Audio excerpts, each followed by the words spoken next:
사랑하는 성도님들, 오늘 우리가 함께 살펴볼 인물은 성경 역사상 가장 위대한 예언자 중 한 명입니다.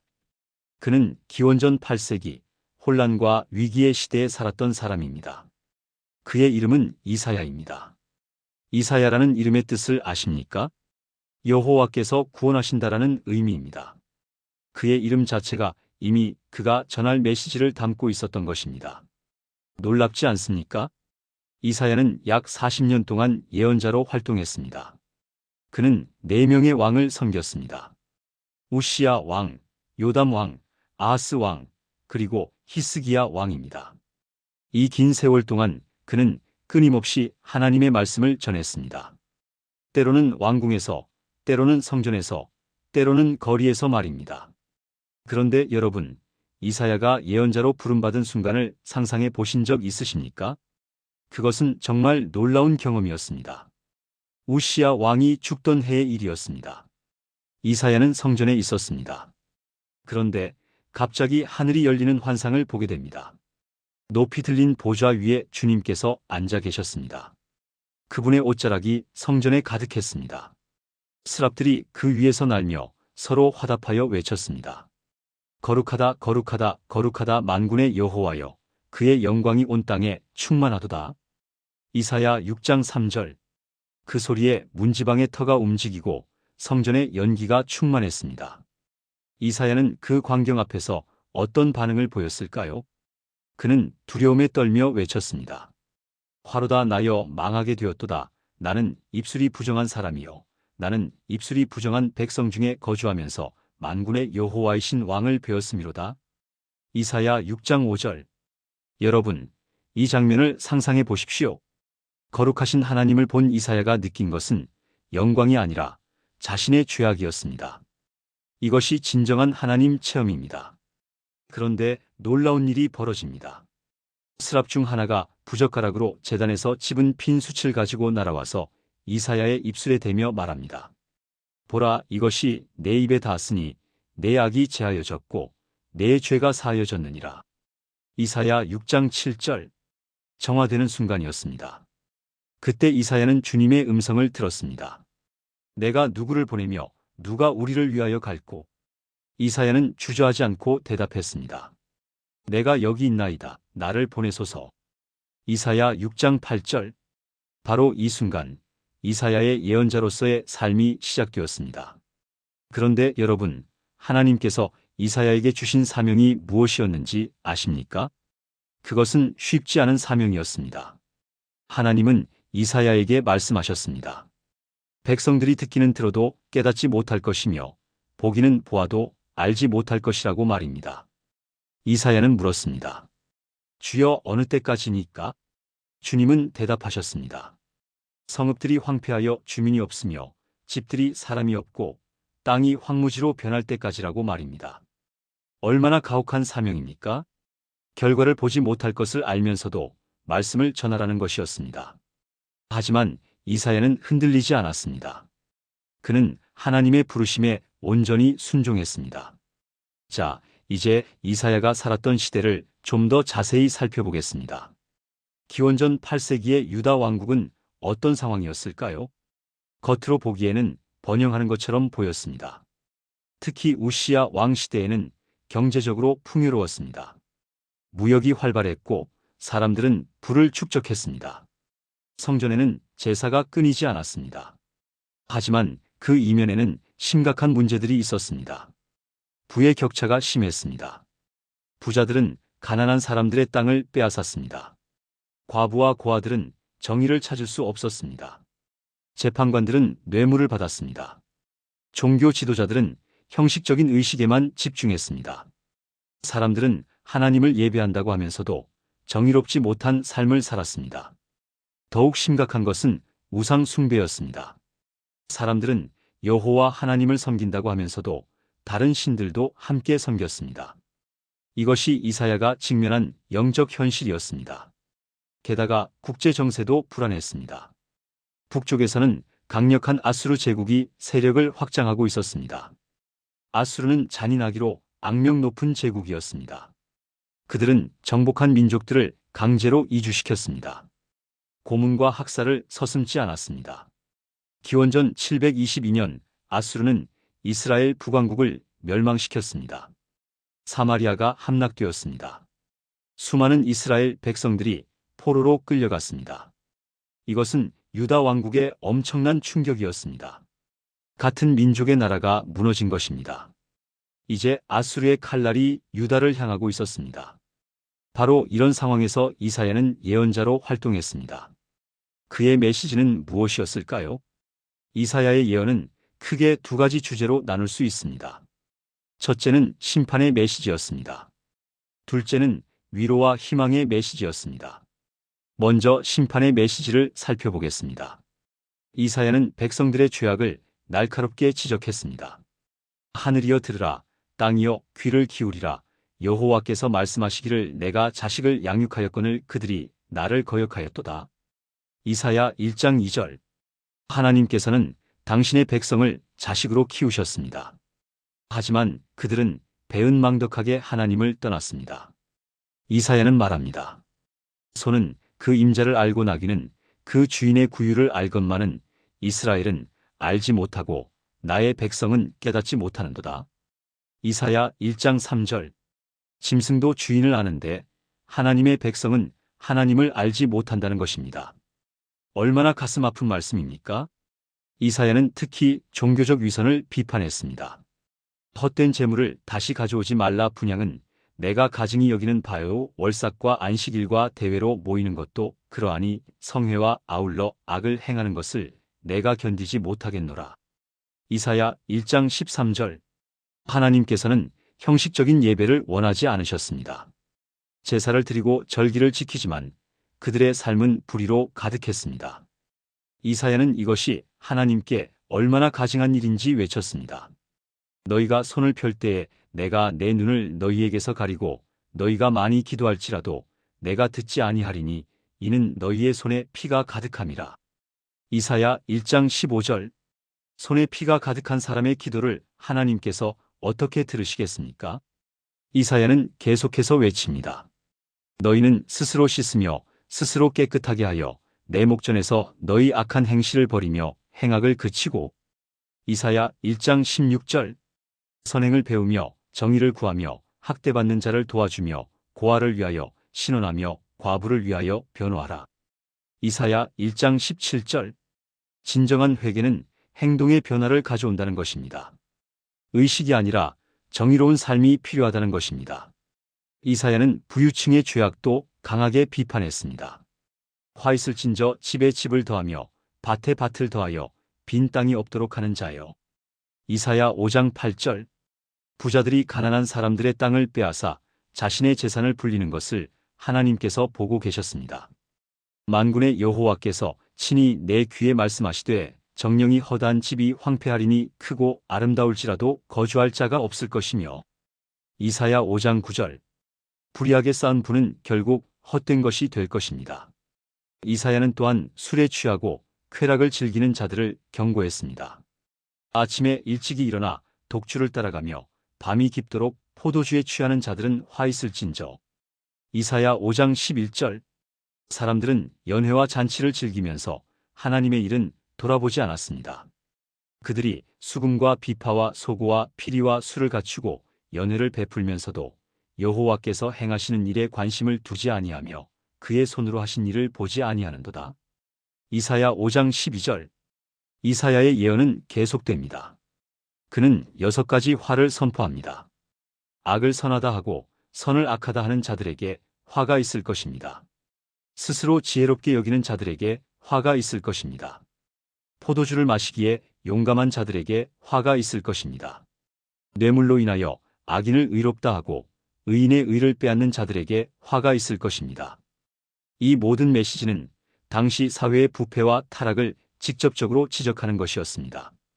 과연 사람들은 이사야의 경고를 들었을까요? 대부분은 듣지 않았습니다.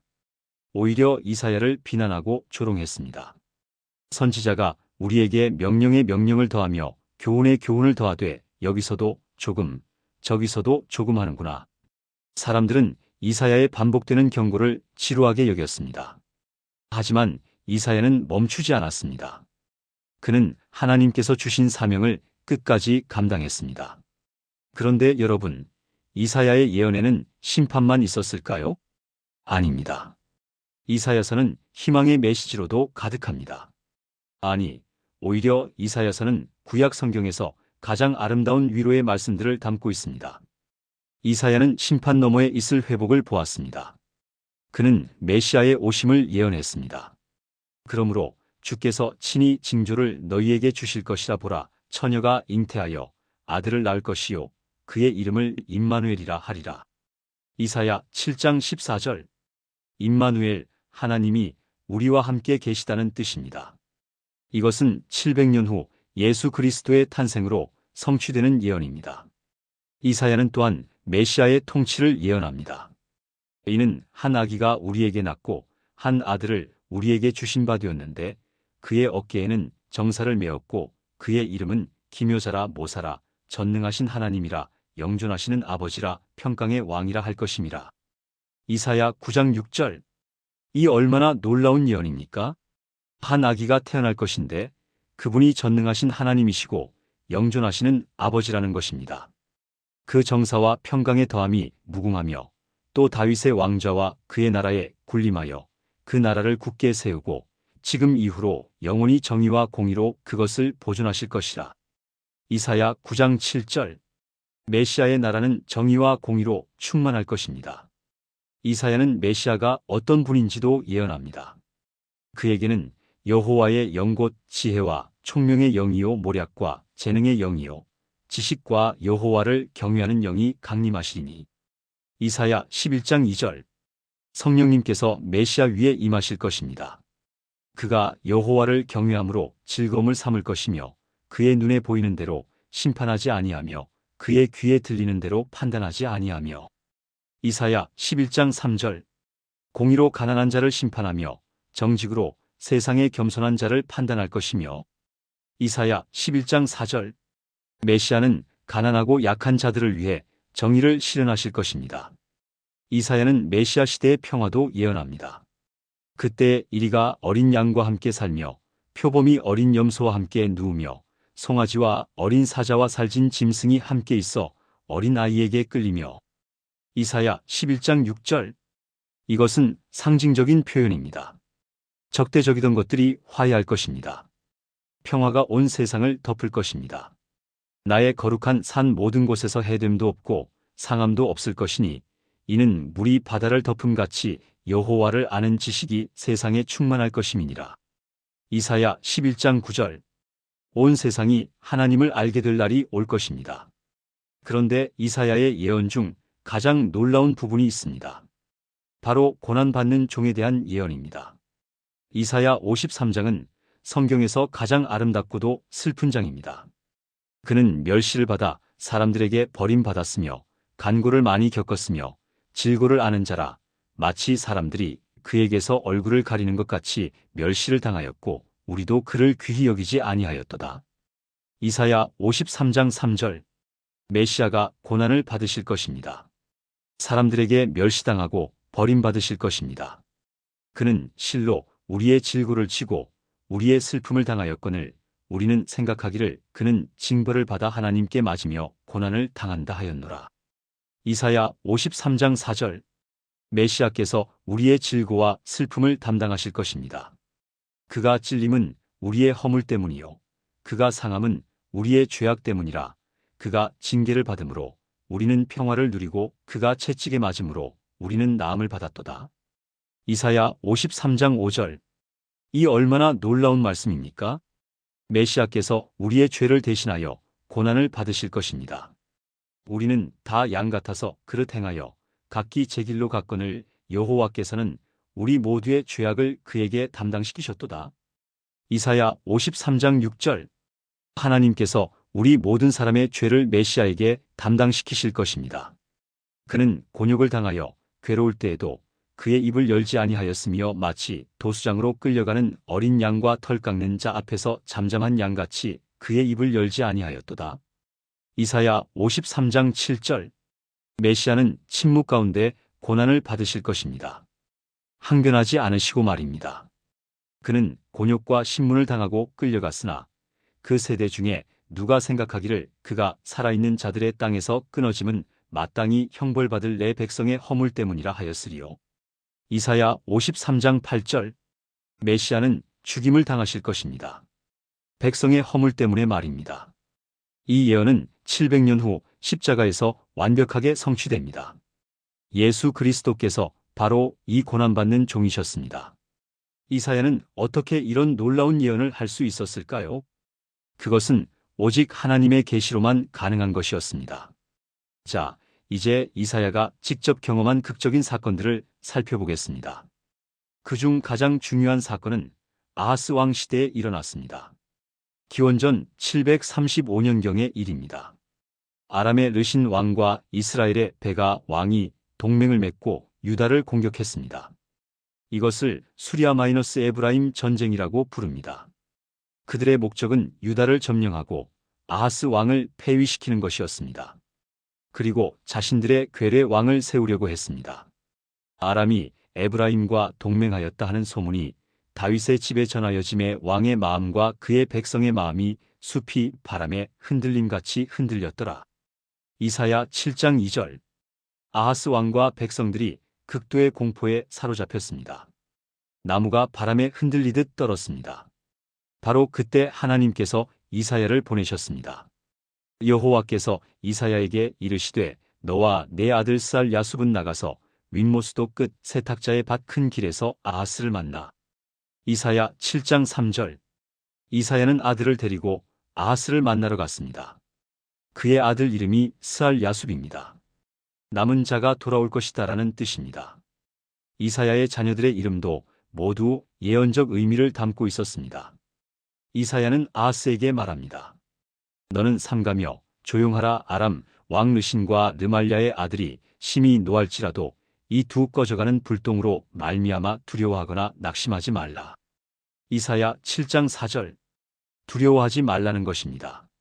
르신과 베가는 꺼져가는 불똥에 불과하다는 것입니다. 곧 사라질 것이라는 뜻입니다. 하나님께서 그들의 계획을 무너뜨리실 것이기 때문입니다. 이사야는 아하스에게 믿음을 가지라고 권면합니다. 만일 너희가 믿지 아니하면 정령이 굳게 서지 못하리라. 이사야 7장 9절. 믿음이 없으면 서 있을 수 없다는 것입니다. 하나님께서는 아하스에게 징조를 구하라고 하십니다. 너는 내 하나님 여호와께 한 징조를 구하되 깊은 데에서든지 높은 데에서든지 구하라. 이사야 7장 11절. 하지만 아하스는 거절합니다. 나는 구하지 아니하겠나이다. 나는 여호와를 시험하지 아니하겠나이다. 이사야 7장 12절. 겸손한 것처럼 들리지만 이것은 불신앙의 표현이었습니다. 아하스는 하나님을 신뢰하지 않았습니다. 그는 이미 다른 계획을 세워놓았던 것입니다. 바로 아수르의 도움을 요청하는 것이었습니다. 이사야는 아하스의 불신앙에 안타까워하며 말합니다. 다윗의 집이여 들을지어다. 너희가 사람을 괴롭게 하고 그것을 작은 일로 여겨 또 나의 하나님을 괴롭게 하려 하느냐. 이사야 7장 13절. 그리고 하나님께서 스스로 징조를 주신다고 선포합니다. 그러므로 주께서 친히 징조를 너희에게 주실 것이라. 보라, 처녀가 잉태하여 아들을 낳을 것이요 그의 이름을 임마누엘이라 하리라.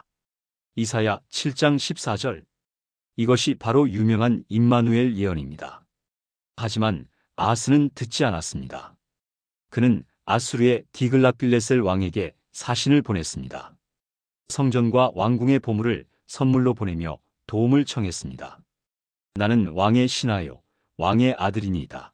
이제 아람 왕과 이스라엘 왕이 나를 친히 청하건대 올라와서 나를 그들의 손에서 구원하소서.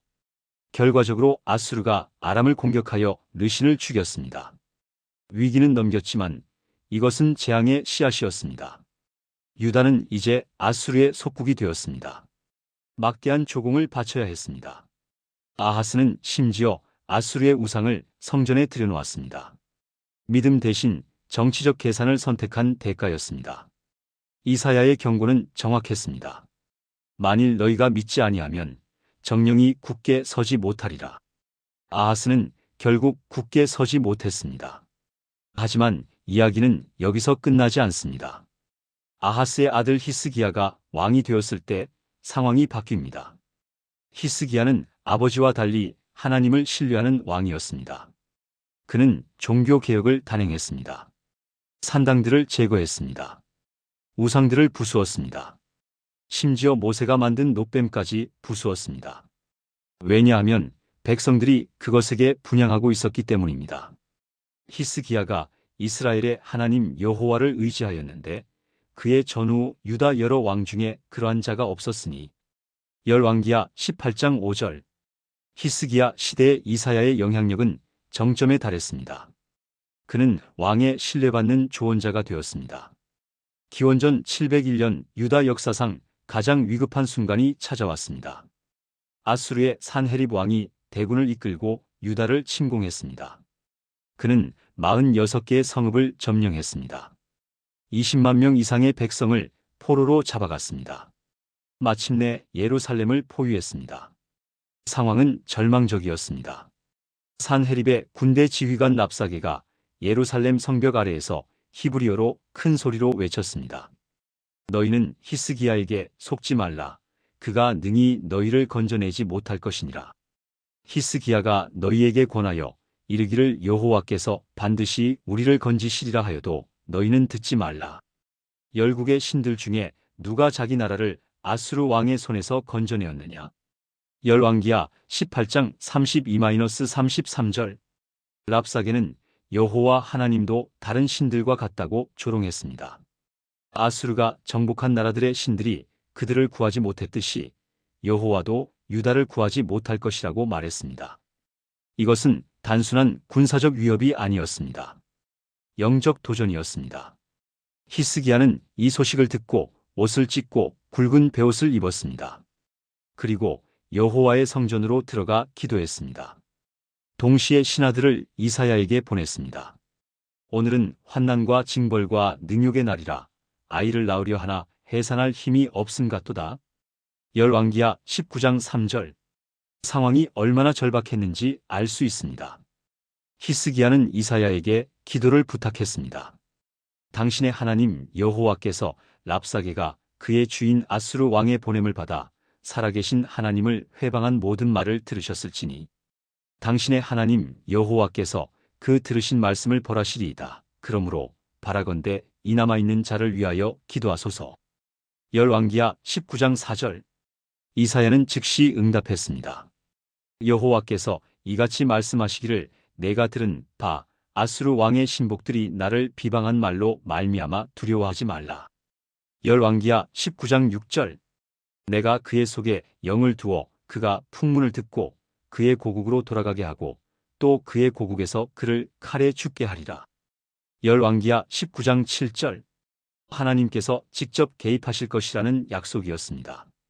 그런데 상황은 더욱 악화되었습니다. 산헤립이 편지를 보내 다시 한번 위협했습니다. 히스기야는 그 편지를 가지고 성전으로 갔습니다. 그리고 여호와 앞에 그 편지를 펼쳐놓았습니다. 얼마나 절박한 행동입니까? 그리고 히스기야는 기도했습니다. 그룹들 사이에 계신 이스라엘의 하나님 여호와여 주는 천하 만국의 홀로 하나님이시라. 주께서 천지를 만드셨나이다. 열왕기하 19장 15절. 여호와여 귀를 기울여 들으소서. 여호와여 눈을 떠서 보시옵소서. 산헤립이 살아계신 하나님을 회방하러 보낸 말을 들으시옵소서. 열왕기하 19장 16절. 히스기야는 아수르가 여러 나라를 멸망시킨 것이 사실임을 인정합니다. 하지만 그것은 그 나라들의 신들이 참 신이 아니었기 때문이라고 말합니다. 그들이 그들의 신들을 불에 던졌사오나 이들은 참 신이 아니라 사람의 손으로 만든 것 곧 나무와 돌뿐이므로 멸하였나이다. 열왕기하 19장 18절. 그리고 간절히 구합니다. 우리 하나님 여호와여 원하건대 이제 우리를 그의 손에서 구원하옵소서. 그리하시면 천하 만국이 주 여호와가 홀로 하나님이신 줄 알리이다.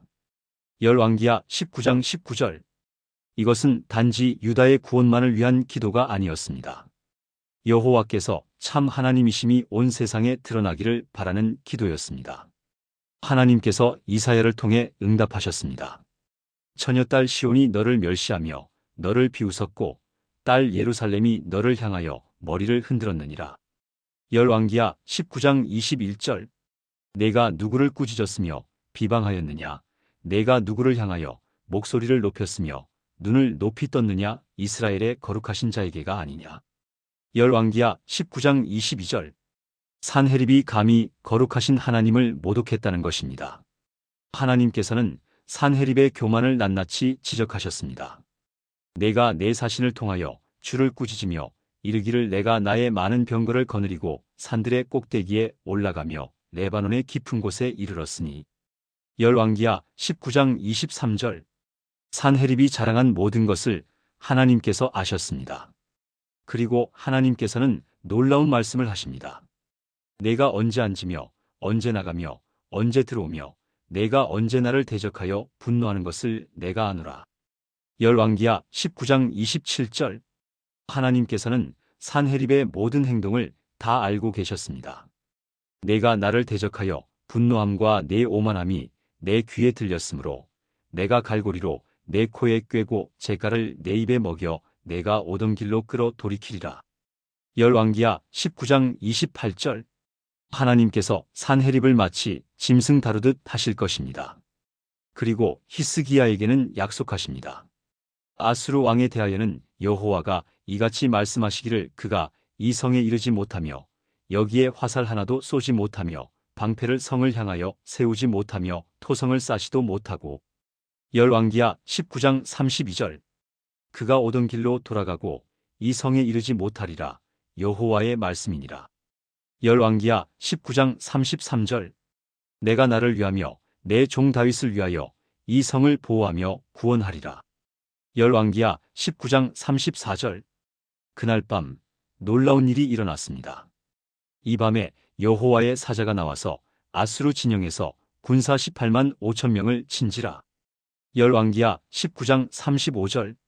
18만 5천 명이 하룻밤 사이에 죽었습니다. 아침에 일찍이 일어나 보니 다 송장이 되었더라. 열왕기하 19장 35절. 어떤 일이 일어났는지 정확히는 알 수 없습니다. 하지만 분명한 것은 하나님께서 초자연적으로 개입하셨다는 것입니다. 아수르의 왕 산헤립이 떠나 돌아가서 니느웨에 살더니. 열왕기하 19장 36절. 산헤립은 급히 철수했습니다. 역사 기록에 따르면 산헤립은 자신의 업적을 기록한 비문에서 이렇게 말했습니다.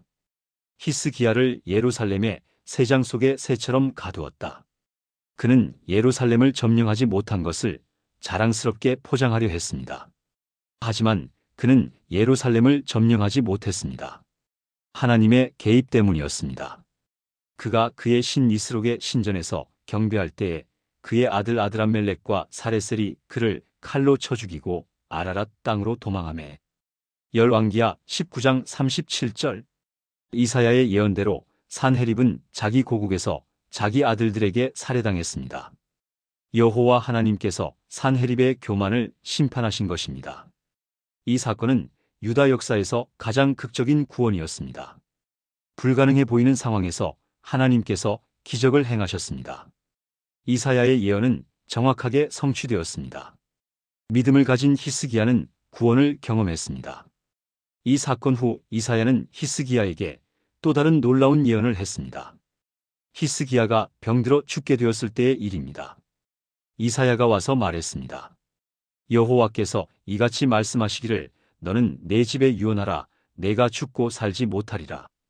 열왕기하 20장 1절. 히스기야는 얼굴을 벽으로 돌리고 여호와께 기도했습니다. 여호와여 구하오니 내가 주 앞에서 진실과 전심으로 행하며 주께서 보시기에 선하게 행한 것을 기억하옵소서. 열왕기하 20장 3절. 그리고 심히 통곡했습니다. 이사야가 아직 성전뜰을 나가기도 전에 하나님의 말씀이 임했습니다. 너는 돌아가서 내 백성의 주권자 히스기야에게 이르기를 내 조상 다윗의 하나님 여호와께서 이같이 말씀하시기를 내가 내 기도를 들었고 내 눈물을 보았노라. 내가 너를 낫게 하리니. 열왕기하 20장 5절. 하나님께서 히스기야의 기도를 들으셨습니다. 내가 내 수 안에 15년을 더하고. 열왕기하 20장 6절. 15년의 생명 연장을 약속하셨습니다. 히스기야가 징조를 구하자 이사야는 말했습니다. 해 그림자가 10도를 나아가게 할 것인지 10도를 물러가게 할 것인지 선택하라고 했습니다. 히스기야는 물러가는 것이 더 어려운 일이라며 그것을 선택했습니다. 이사야 선지자가 여호와께 아뢰었더니 아하스의 해시계에 나갔던 해 그림자를 10도 물러가게 하셨더라. 열왕기하 20장 11절. 시간이 거꾸로 간 것입니다. 이것은 물리적으로 불가능한 기적이었습니다. 하지만 하나님께는 불가능이 없으십니다. 이사야의 예언 사역은 이렇게 극적인 사건들로 가득했습니다. 그는 단순히 말로만 예언한 것이 아니었습니다. 그의 예언들은 실제 역사 속에서 성취되었습니다. 그런데 이사야의 삶에는 또 다른 면이 있었습니다. 그는 예언자이기 전에 한 인간이었습니다. 남편이었고 아버지였습니다. 이사야의 아내도 선지자였습니다. 내가 선지자의 아내와 동침하매. 이사야 8장 3절. 그들 사이에는 아들들이 있었습니다. 앞서 언급한 스알야수, 그리고 또 다른 아들 마헬살랄하스바스가 있었습니다. 마헬살랄하스바스는 노략이 속히 옴이라는 뜻입니다. 이사야는 자신의 아들들의 이름을 통해서도 예언의 메시지를 전했습니다. 그의 가족 전체가 살아있는 예언이었던 것입니다. 이사야는 때때로 상징적 행동으로도 메시지를 전했습니다. 한 번은 3년 동안 벗은 몸과 벗은 발로 다녔습니다. 이것은 이집트와 에티오피아가 포로로 끌려갈 것을 상징하는 것이었습니다. 사람들이 보기에는 미친 것처럼 보였을 것입니다. 하지만 이사야는 하나님의 말씀을 전하기 위해 자신을 기꺼이 낮추었습니다. 예언자의 삶은 쉽지 않았습니다. 사람들의 조롱을 견뎌야 했습니다. 외로움을 감수해야 했습니다. 때로는 생명의 위협도 받았습니다. 하지만 이사야는 흔들리지 않았습니다. 그는 자신이 본 하나님의 영광을 잊지 않았습니다. 성전에서 보좌에 앉으신 주님을 보았던 그 순간을 기억했습니다. 거룩하다, 거룩하다, 거룩하다. 그 찬양 소리가 그의 귀에 계속 울렸을 것입니다. 이사야의 예언 사역은 약 40년 이상 계속되었습니다. 기원전 740년경부터 700년경까지 또는 그 이후까지입니다. 정확한 종료 시점은 알 수 없습니다. 전승에 따르면 이사야는 므낫세 왕 시대에 순교했다고 합니다. 므낫세는 악한 왕이었습니다. 히스기야의 아들이었지만 아버지와 달랐습니다. 그는 우상 숭배를 다시 들여왔습니다. 의인들을 핍박했습니다. 전승에 따르면 므낫세가 이사야를 톱으로 켰다고 합니다. 이것은 히브리서에서 암시되고 있습니다. 또 어떤 이들은 조롱과 채찍질 뿐 아니라 결박과 옥에 갇히는 시련도 받았으며 돌로 치는 것과 톱으로 켜는 것과 시험과 칼로 죽임을 당하고 히브리서 11장 36-37절. 만약 이것이 사실이라면 이사야는 자신이 예언했던 고난받는 종의 모습을 자신의 삶으로 보여준 것입니다. 끝까지 충성했던 것입니다. 이제 우리는 이사야의 삶을 돌아보며 몇 가지 중요한 점들을 정리해 보겠습니다. 첫째, 이사야는 하나님을 본 사람이었습니다. 그의 모든 예언 사역은 이 경험에서 시작되었습니다. 거룩하신 하나님을 보았기에 타협할 수 없었습니다. 둘째, 이사야는 시대를 읽는 통찰력이 있었습니다. 그는 단순히 종교적 메시지만 전한 것이 아니었습니다. 정치, 경제, 사회 전반에 걸친 하나님의 뜻을 선포했습니다. 셋째, 이사야의 예언은 놀랍도록 정확했습니다. 단기적 예언들은 그의 생애 중에 성취되었습니다. 장기적 예언들은 수백 년 후에 성취되었습니다. 특히 메시아에 대한 예언은 700년 후 예수 그리스도를 통해 완벽하게 이루어졌습니다. 넷째, 이사야는 심판과 희망을 함께 전했습니다. 그는 죄를 타협 없이 지적했지만 동시에 구원의 소망을 제시했습니다. 가장 어두운 예언 속에서도 빛의 약속이 있었습니다. 다섯째, 이사야는 믿음의 능력을 보여주었습니다. 만일 너희가 믿지 아니하면 정령이 굳게 서지 못하리라. 이것은 단순한 말이 아니었습니다. 히스기야의 삶을 통해 증명되었습니다. 믿음은 불가능을 가능하게 만듭니다. 여섯째, 이사야는 끝까지 충성한 사람이었습니다. 결과를 보지 못할지라도 말씀을 전했습니다. 사람들이 듣지 않아도 멈추지 않았습니다. 생명의 위협 앞에서도 굴하지 않았습니다. 이사야서는 66장으로 되어 있습니다. 흥미롭게도 성경 전체도 66권입니다. 이사야서를 작은 성경으로 부르는 이유입니다. 이사야서 1-39장은 주로 심판에 대한 내용입니다. 이것은 구약의 분위기와 비슷합니다. 이사야서 40-66장은 주로 위로와 구원에 대한 내용입니다.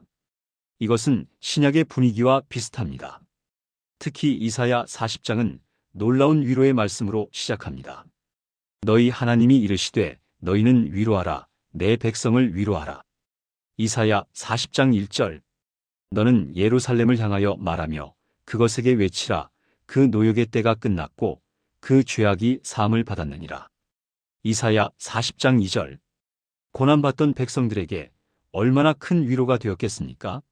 외치는 자의 소리여 이르되 너희는 광야에서 여호와의 길을 예비하라 사막에서 우리 하나님의 대로를 평탄하게 하라. 이사야 40장 3절 이 예언은 세례 요한을 통해 성취되었습니다. 모든 골짜기가 높아지며 모든 산과 언덕이 낮아지며 고르지 아니한 곳이 평탄하게 되며 험한 곳이 평지가 될 것이요. 이사야 40장 4절 여호와의 영광이 나타나고 모든 육체가 그것을 함께 보리라. 이사야 40장 5절 하나님의 영광이 나타날 것입니다. 모든 사람이 그것을 보게 될 것입니다. 풀은 마르고 꽃은 시드나 우리 하나님의 말씀은 영원히 서리라. 이사야 40장 8절 사람은 약하고 덧없지만 하나님의 말씀은 영원합니다. 너는 두려워하지 말라. 내가 너와 함께 함이라. 놀라지 말라. 나는 내 하나님이 됨이라. 내가 너를 굳세게 하리라. 참으로 너를 도와주리라. 참으로 나의 의로운 오른손으로 너를 붙들리라. 이사야 41장 10절 이 얼마나 큰 위로입니까? 사랑하는 성도님들, 이사야의 예언 중에는 아직 성취되지 않은 것들도 있습니다. 보라, 내가 새 하늘과 새 땅을 창조하나니. 이사야 65장 17절 이리와 어린 양이 함께 먹을 것이며 사자가 소처럼 짚을 먹을 것이며 뱀은 흙을 양식으로 삼을 것이니 나의 성산에서는 해됨도 없겠고 상함도 없으리라. 이사야 65장 25절 이것은 궁극적인 회복을 말합니다. 아직 이루어지지 않은 하나님의 약속입니다. 하지만 반드시 이루어질 것입니다. 왜냐하면 이사야를 통해 주신 다른 모든 예언이 정확하게 이루어졌기 때문입니다. 이사야가 예언한 메시아 예수 그리스도께서 오셨습니다. 처녀의 몸에서 태어나셨습니다. 고난을 받으셨습니다. 우리의 죄를 대신하여 죽으셨습니다. 부활하셨습니다. 이사야가 본 영광이 실현되었습니다. 이제 우리는 그 구원 안에서 살고 있습니다. 이사야는 700년 앞을 내다보았습니다. 그는 자기 시대를 넘어 우리 시대를 보았습니다. 아니, 그보다 더 먼 미래를 보았습니다. 그의 예언은 지금도 살아있습니다. 그의 메시지는 지금도 유효합니다. 만일 너희가 믿지 아니하면 정령이 굳게 서지 못하리라. 이 말씀은 오늘 우리에게도 동일하게 적용됩니다. 우리가 하나님을 신뢰하지 않으면 굳게 설 수 없습니다.